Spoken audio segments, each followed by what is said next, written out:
సరే. నమస్తే మధు రామారావు గారు, వెల్కమ్ టు ఐకాన్ పాలిటిక్స్. నమస్తే బాబు.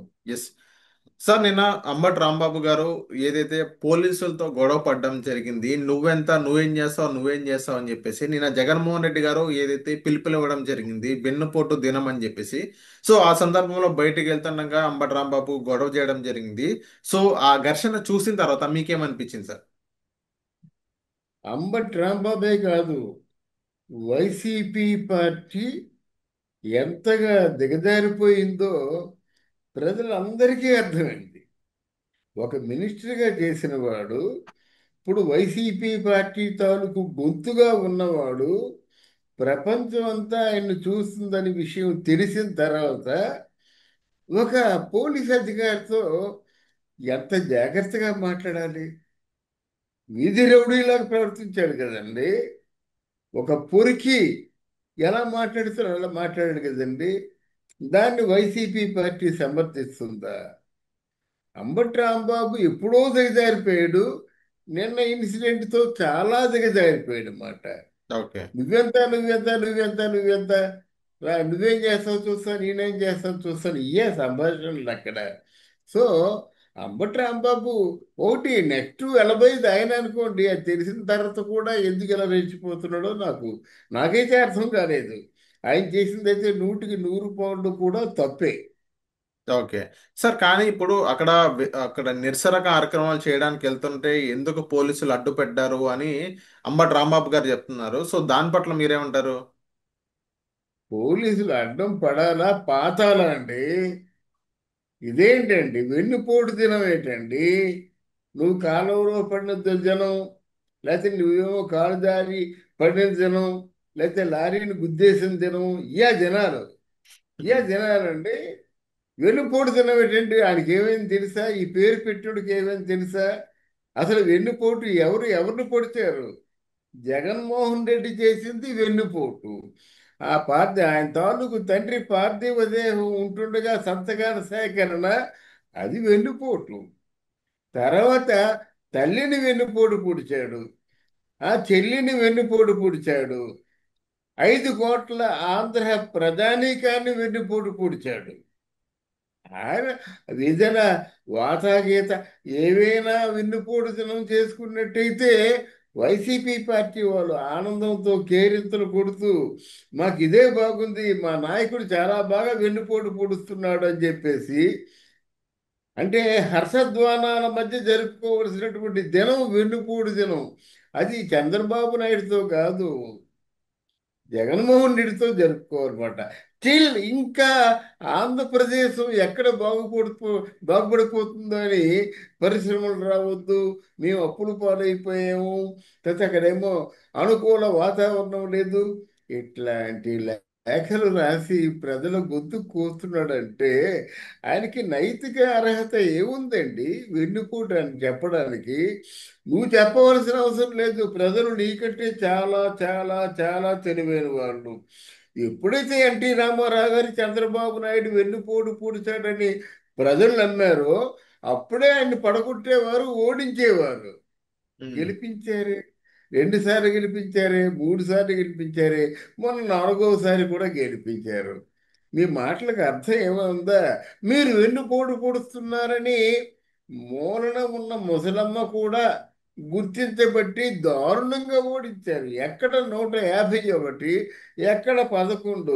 నెక్స్ట్ ఎన్ని వస్తాయని నిన్న ఎవరో ప్రశ్న వేస్తే ఎన్నో వస్తాయో చెప్పడానికి అసలు పార్టీ ఉంటే కదా నా ఓకే. దృష్టిలో. ఆ పార్టీ ఉండదండి. ఆ పార్టీ స్వీకృతాపరాధాలు చేస్తుంది. ఆ పార్టీ ఉండేలాగా అయితే ప్రజలతో మమైక్యం అయిపోయి, అమ్మా ఈ పొరపాట్లు చేసాం, మేము సరిదిద్దుకుంటాం, మీ తరఫున మేము ఉన్నాం అని ప్రజల్లోకి వెళ్ళాలి. ప్రజలకు మంచి జరగాలా చూడాలి, అలాగే పరిశ్రమలు వచ్చేలా చూడాలి, మంచిగా కానీ మాట్లాడాలి. కానీ తప్పును కూడా వేలెత్తి కూడా చూపాలి కదా సార్. ఇప్పుడు జగన్మోహన్ రెడ్డి గారు చెప్తుంది ఏంటంటే, మీరు చెప్పింది కరెక్టే, కానీ ప్రజల్లో ఏదైతే హామీలు ఇచ్చారో ఆ హామీలు కూడా నెరవేర్చాలి, ఆ తప్పును కూడా ఎత్తి చూపాలి అనే విధంగా వెన్నుపోటు దినం అని పెట్టారని జగన్మోహన్ రెడ్డి గారు కానీ వాళ్ళ టీం కానీ చెప్తున్నారు. సో దాని పట్ల మీరేమంటారు? దట్స్ వై ఐఎమ్ డూయింగ్ అండి. వీళ్ళు ఎందుకు పార్టీ కనుమరుగైపోతుందని చెప్పడానికి కారణం నేను చెప్తున్నాను. ఈ పద్ధతి కరెక్ట్ కాదు. ఇది రాంగ్ ట్రాక్. మీరు బొంబాయి వెళ్ళాలనుకోండి, ఫర్ ఎగ్జాంపుల్, మీరు ఇక్కడ మద్రాస్ టికెటో బెంగళూరు టికెటో తీసుకొని ఆ ట్రాక్ మీద ట్రైన్ 150 కిలోమీటర్ల స్పీడ్లో ప్రయాణం చేసినా యూ కెనాట్ రీచ్ బొంబాయి. మీ తాలూకు అలా you cannot reach your goal, you cannot reach your target destination. ఇదేంటంటే మీరు వచ్చే ఎన్నికల్లో మేము గెలుద్దాము, అప్పుడు ఇంతకు పదింతలు వడ్డీతో సహా రుణం తీర్చుకుంటామని చెప్పారు. బాగుంది. వచ్చే ఎన్నికల్లో గెలవాలంటే మీరు అనుసరించవలసిన మార్గం ఏమిటి ఆలోచించారా? ఇలాంటి బండ బూతులు మాట్లాడుతూ ఇలాంటి అంబటి రాంబాబు లాంటి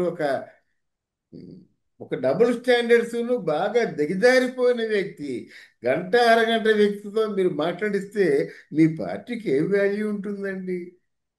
మీ పార్టీకి ఏ వాల్యూ ఉంటుంది? అసలు వీరికి చదువుకోలేదండి వచ్చిన చెక్కాకు. అప్పుడు అనకూడదు కానీ చిన్న రామాయణంలో చిన్న ఉదాంతం చెప్తానమాట. ఎందుకంటే రావణాసురుడు లాంటి రాక్షసుడి దగ్గరికి రాయబారం ఎవరిని పంపించారు తెలిసిన? అంగదుణ్ణి పంపించారు. ఆయన పండితుడు, మంచి చక్కగా మాట్లాడగలడు, న్యాయకోవిదుడు.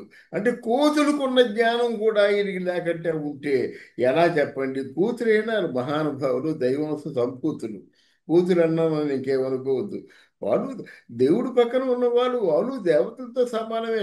అందులో రామును ముట్టుకున్న వాళ్ళు పునీతులు అవ్వకుండా ఉంటారా? ఎందుకంటే కొంతమంది అక్రమంగా మెసేజ్లు పెడతారన్నమాట, మీరు కూతురు అనేసారని. ఎస్, జాతి కూతి. కానీ వాళ్ళు చాలా వాళ్ళ రీతులు చూస్తూ చాలా మహోన్నతమైన మాట. అలాగా వైఎస్ఆర్సీపీ తరఫున గొంతు వినిపించే వారు కూడా న్యాయ కోవిదులై ఉండాలి. వాళ్ళ మాటలు భావి తరాలకు ఆదర్శంగా ఉండాలన్నమాట. నేను చెప్తుంది ఏంటంటే వచ్చే ఆ, ఎన్నికల్లో మేము గెలుస్తామని చెప్పుకున్నప్పుడు మీ ఇలాగా బదారు రౌడీల్లాగా ప్రవర్తించకూడదు, పొరికి వాళ్ళలాగా ప్రవర్తించకూడదు. ముఖ్యంగా నాలుక అదుపులో ఉంచుకోవాలి.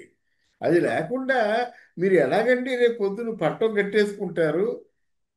పట్టం కట్టేసుకుంటామని చెప్పడం కూడా జనాలతో మైండ్ గేమ్ ఆడటమే కదా. ఏమో కట్టేసుకుంటారేమో అని.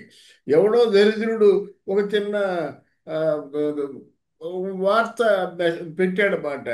అంటే జగన్మోహన్ రెడ్డి ఒక సంవత్సరంలో ఆయన గ్రాఫ్ పెరిగిందట. వాడికి బుద్ధి జ్ఞానం ఏవైనా ఉందా?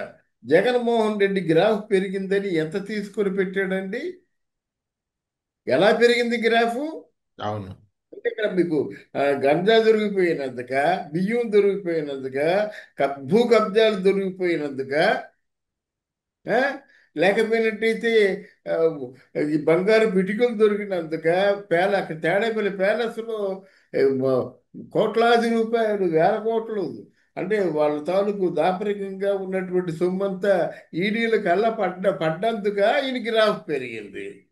గనక ఇలాంటి మనం దిగజారిపోయి మనం మాట్లాడకూడదు. ఓకే. ఎందుకంటే జర్నలిస్టు అనేవాడు చాలా గొప్పవాడు. ప్రజలు అంటే ఆ రోజే చెప్పాడు నెపోలియన్, 100 తుపాకులు కంటే ఒక కళానికి నేను భయపడతానని. అలా భయపడే విధంగా మాట్లాడాలి. అంటే నోటుకొచ్చినట్టుగా దురుసుగా మాట్లాడడం కాదు, సైంటిఫిక్గా ఉండాలి, లాజికల్గా ఉండాలి. అది what I'm telling. Okay. Okay.